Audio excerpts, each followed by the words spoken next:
Good morning. It's Wednesday, April 8th. Let's get started. Just a little bit of review of the things I mentioned yesterday concerning the upcoming graded material. Quiz 21 is due on Wednesday, April 15th. That's a week from today. The single question, must be at least 100 words long. Can be longer than that, but at least be 100. How did Russia become communist? And it's fairly broad. You can tell me the historical events that led to it. You can tell me the philosophical reasons why, whatever you want to do with that. Just show me that you understand that. You can submit that either by the packet that'll be due next week or by email. Either one I'll receive. So that's quiz 21 due next Wednesday. Also, test number 7 due next Wednesday. The test will cover chapters 19, 20, and 21. It is either 5 questions if you have completed the homework or 10 questions if you have not completed the homework. And by the way, both the quiz and the test, open book, open notes, open internet, open whatever, open videos, you use what you need to do. So the test number 7, either 5 questions or 10 questions, depending on homework. Each answer must be at least 75 words long. That's shorter than the quizzes because I understand there's going to be more writing there. If your homework is complete, then only 5 questions, and you may pick whatever 5 you want to choose from the following list. If you haven't done your homework, then do all 10.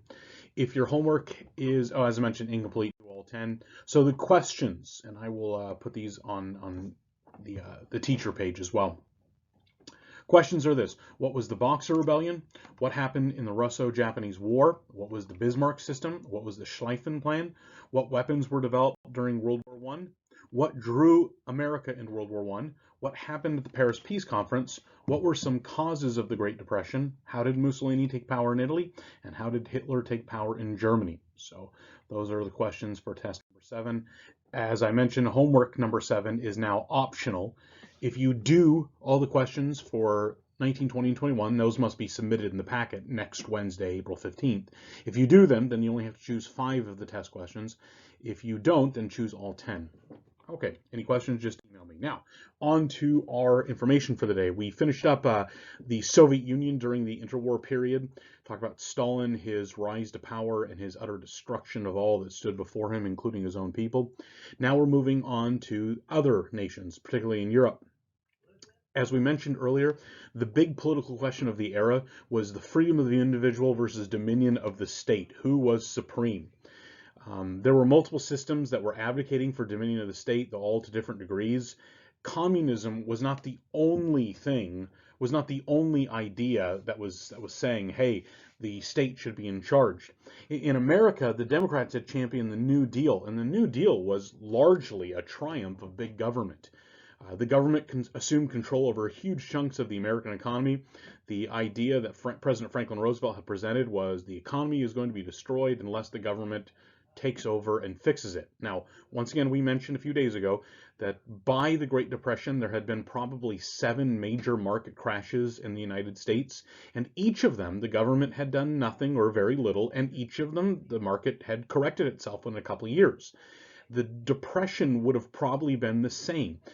The government stepping in with the New Deal and taking over actually prolonged the Depression by more than a decade. These people, though, they believed in the ultimate dominion of the state. They looked at individuals as useful only as they served the interests of the state. The state was the greatest. In the Soviet Union, communism outright confiscated all property and means of production. So the state was so supreme that the state possessed everything. There wasn't even private property or even individualhood. They murdered individuals by the millions. They held the dominion of the state. It's not to say that the two systems are comparable. They're not. The New Deal was nothing like the Soviet Union. But the outlook, namely that government should be supreme and that government has the answers and that government is the way forward, that was similar. But it was very different than the American idea. The American idea was the individual, was, what is the Constitution? It's a limit, it's a definition of what the federal government is allowed to do. What's the Bill of Rights? It's a limit to the authority of the federal government. The Bill of Rights is this huge fence that tells the federal government, stay inside. Everything else is reserved for the states or for individuals. And so this idea of massive big government, though it had been happening for some time in America, was fundamentally a change of the American ideal.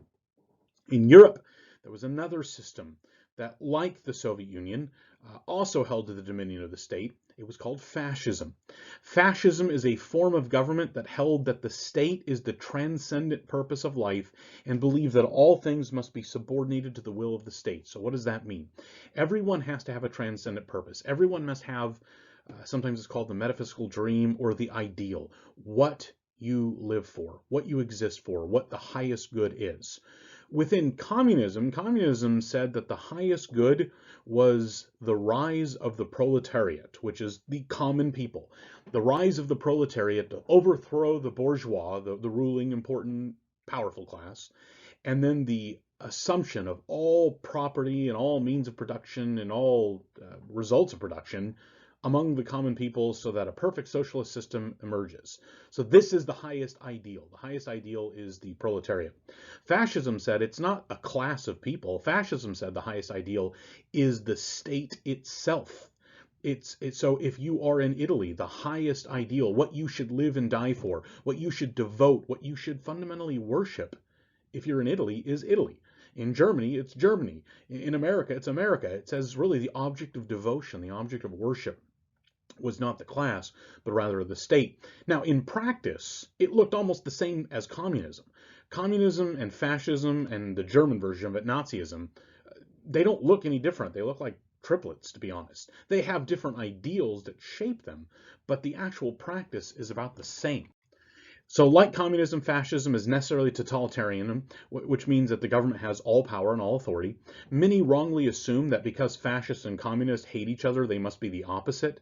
That is an incorrect assumption, both historically and philosophically. As has been stated, no one killed more communists than other communists. Just because you kill somebody doesn't necessarily mean that you are the exact opposites. Communism just killed communists. They believed the same thing. They just hated each other. Fascism and communism. If here is the, let's see if I can do this. If this is all the potential ideas of different ways of doing politics and different ways of man relating to man, fascism and communism are like this far apart. They're almost the same thing.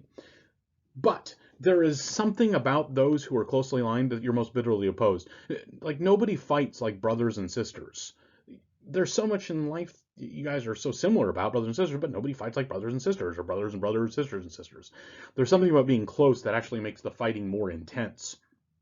Fascism and communism are almost the same idea, and they hate each other because they're just slightly different. Under fascism, business was privately owned but colluded with the state. So in communism, business didn't exist in the sense that there was independence to it.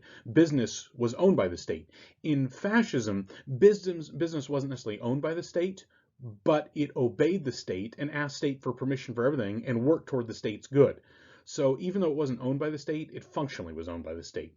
In practice, like I said, looked very similar to communism. One of the first fascists to gain power was a man in Italy named Benito Mussolini. Mussolini was the son of an Italian socialist. I say he was a socialist. His father had a whole number of very strange ideas, a little bit of nationalism, a little bit of traditionalism, a little bit of socialism. And Mussolini himself grew up as a socialist for his young adult life. He was considered for his era well-read. He styled himself as a thinker. During World War I, he goes through a kind of a major change. He believes in the war. He believes in the war because he believes this is Italy's destiny, that his nation will rise and unify, and Italy will assume its place among the world powers. But this is, by the way, a mugshot of Mussolini. Earlier in his life, Mussolini had actually run away from the Italian government to avoid mandatory military service. Later on, he came back, fulfilled his service. But this is a young Benito Mussolini. The official socialist position concerning World War I is they were against the war. In Italy, socialism said, why are we fighting? We're fighting, we the common people, the proletariat, are fighting other common people, the proletariat. But that's not who our battle is with. So the socialist of Italy said, we are against the war, but Mussolini was for the war. And so during this, he kind of goes through a crisis of belief. He rejects his socialist beliefs. He was expelled from the Socialist Party, and he realized the main way in his mind that people united, they did not view themselves as member of a class. They viewed themselves as member of a nation. And more than just patriotism, more than love of country, we're talking worship of country, devotion, that transcendent ideal. So he saw nationalism as the key to humanity.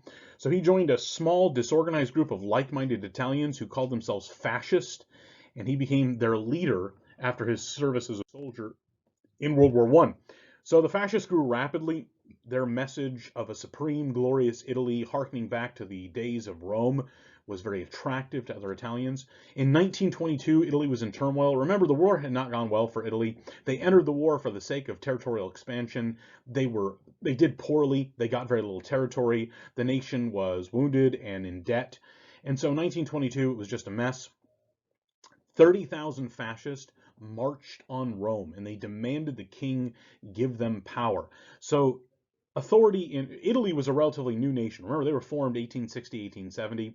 So the way it worked, there was a king of Italy and there was a prime minister. The king had some minor authority, mainly to approve or disapprove governments, and the prime minister did the actual work of governing and administrating. So the fascists march on Rome. They tell the king, basically, you choose a fascist as prime minister. In many mistakes that followed, the king bowed down to them in the sense that he gave them what they wanted. It looked as if Italy was on the verge of rioting and anarchy, maybe even civil war. And so the king and others of the ruling class, they thought this was the best way to impose order. And so they chose Benito Mussolini, this prominent fascist, to become prime minister of Italy in 1922. This is him surrounded by his followers as he is essentially at Rome. Many of these men, you notice, are wearing uniforms. They were former soldiers during World War I, and they had now become fascists. These are the men who marched on Rome and demanded fascist control. Mussolini offered something that everyone wanted, and that was order. So even those who opposed Mussolini, they didn't necessarily completely oppose him because Italy was in chaos, and they thought in the chaos there was going to be destruction and death. And so Mussolini, to them, he looked like a savior. He looked like a man who could at least keep the mobs under control and provide some direction. The problem, though, is for fascism to work, for this totalitarian system that Mussolini is developing, it requires complete obedience of all the people to the state.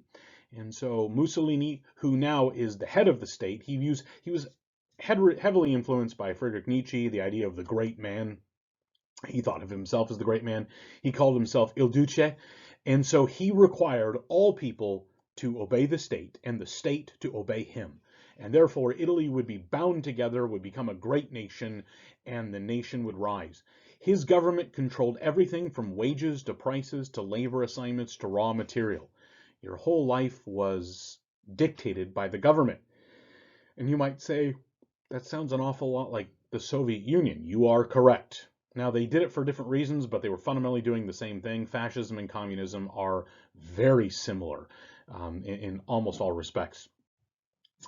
Italy was functioning as if it was a war. It was at war. There was so much of its production, it was being geared toward the army, to the military. It was unnecessary, but Mussolini was preparing Italy to become this great nation that he foresaw would rise in Europe.